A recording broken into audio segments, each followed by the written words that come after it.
박성준 위원님, 네, 발언해 주시기 네, 바랍니다.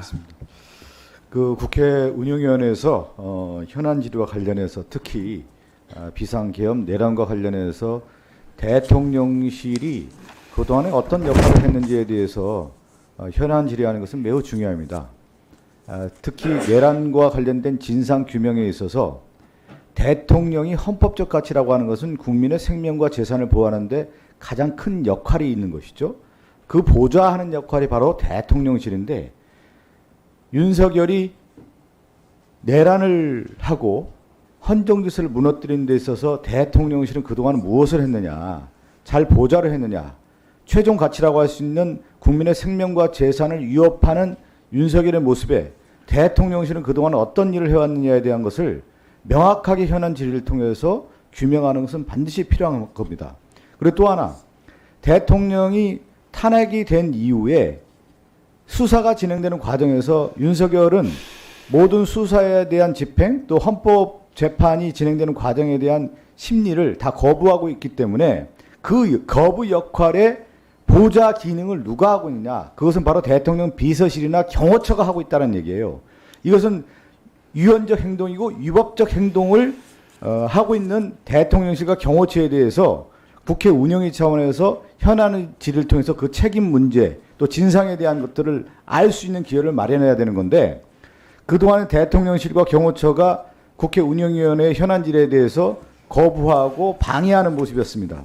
오늘 저희들이 다시 한번 증인 출석을 요구하는 이 시점에서 대통령실은, 경호처는 전향적으로 현안 질의에 나와야 되는 거고요. 또 하나, 이 체포영장이 발부된 이 시점에서 대통령실과 경호처에게 엄중 경고합니다.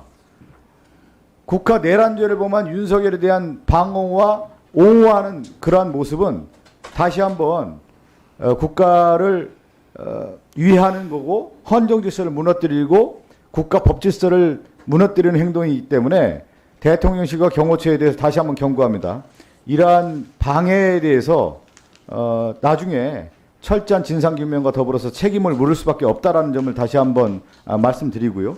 그리고 이번 현안 질의와 관련된 증인 출석된 명단은 1월 8일 날 반드시 증인의 채택이 된 증인들은 출석을 해서 현안 질의에 임하기를 다시 한번 말씀드립니다. 그리고 위원장님 비롯해서 국회에서는 증인 출석을 반드시 할 수 있도록 저희가 오늘 증인 출석을 요구하고 그 이후에 안 됐을 경우에는 책임을 묻도록 하겠습니다. 이상입니다. 네, 수고하셨습니다. 네. 네, 우리 신장식 의원님, 네, 자료 요청 발언해 주시기 바랍니다. 예, 대통령 윤석열 씨는 지금 12월 14일 국회 탄핵 의결 이후 직무정지 상태인데요. 직무정지 중에 특수활동비를 집행하고 있는 것은 아닌지, 특정 업무 경비나 업무 추진비를 포함해서요. 윤석열은 검찰총장 시절 직무 배제된 상태에서도 특수활동비 사용했다는 의혹이 이미 당시에도 언론에서 제기된 바가 있었습니다.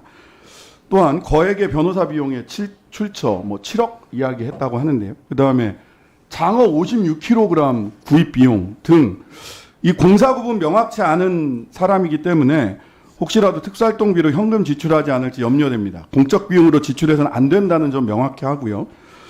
그래서 수차례 요청을 했지만 아직도 제출되고 있지 않는 것이 대통령실의 특수활동비, 특정 업무 경비, 업무 추진비 사용 내역입니다. 특히 적어도 12월 14일 직무정지 이후 사용 내역이 있는지에 대해서는 있으면 있다, 없으면 없다. 있다면 어떤 내역인지에 대해서는 반드시 자료를 요청해서 저희들이 받아봐야 8일 날 현안 질의를 제대로 할 수 있지 않을까 싶습니다. 특수활동비, 특정 업무 경비, 업무 추진비 올해 사용 내역, 특히 12월 14일 직무정지 이후 사용 내역을 요청드립니다. 네. 예, 특수활동비, 특정 업무 경비, 업무 추진비 2024년도 사용 내역을 요청하되 직무가 정지된 12월 14일 이후 사용 내역의 사용 여부와 그 내역 특히 강조하셨는데요. 우리 사무처에서 행정실에서 꼭 이렇게 조치해 주시기 바랍니다.